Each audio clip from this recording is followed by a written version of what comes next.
சங்கீதம் 27.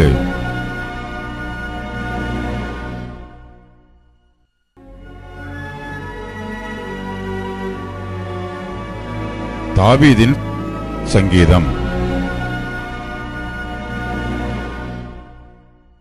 கர்த்தர் என் வெளிச்சமும் என் இரட்சிப்புமானவர், யாருக்கு பயப்படுவேன்?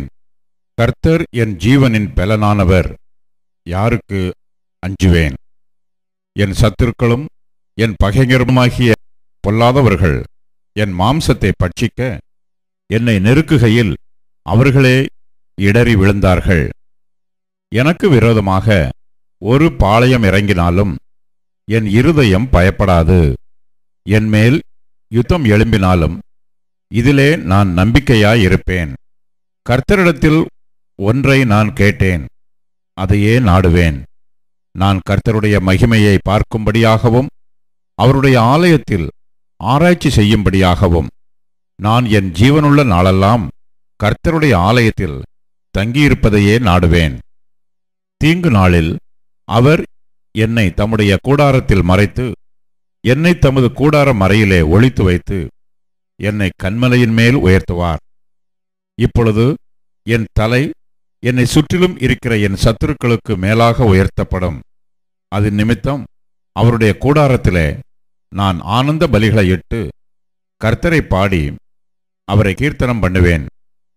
கர்த்தாவே, நான் கூப்பிடுகிற சத்தத்தை நீர் கேட்டு எனக்கு இறங்கி எனக்கு உத்தரவு அருளிச் செய்யும்.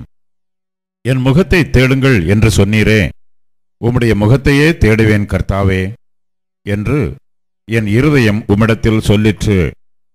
உமது முகத்தை எனக்கு மறையாதேயும், நீர் கோபத்துடன் உமது அடியேனை விலக்கி போடாதேயும். நீரே எனக்கு சகாயர், என் இரட்சிப்பின் தேவனே, என்னை நெகிழ விடாமலும் என்னை கைவிடாமலும் இரும். என் தகப்பனும் என் தாயும் என்னை கைவிட்டாலும் கர்த்தர் என்னை சேர்த்து கொள்வார். கர்த்தாவே, உமது வழியை எனக்கு போதித்து என் எதிராளிகளின் நிமித்தம் செவ்வையான பாதையில் என்னை நடத்தும். என் சத்துருக்களின் இஷ்டத்துக்கு என்னை ஒப்புக்கொடாதேயும். பொய்ச் சாட்சிகளும் ஆக்கிரமித்து சீறுகிறவர்களும் எனக்கு விரோதமாய் எழும்பியிருக்கிறார்கள். நானோ ஜீவனுள்ளோர் தேசத்திலே கர்த்தருடைய நன்மையை காண்பேன் என்று விசுவாசியாதிருந்தால் கெட்டுப்போயிருப்பேன். கர்த்தருக்கு காத்திரு, அவர் உன் இருதயத்தை ஸ்திரப்படுத்துவார். திடமனதாயிருந்து கர்த்தருக்கே காத்திரு.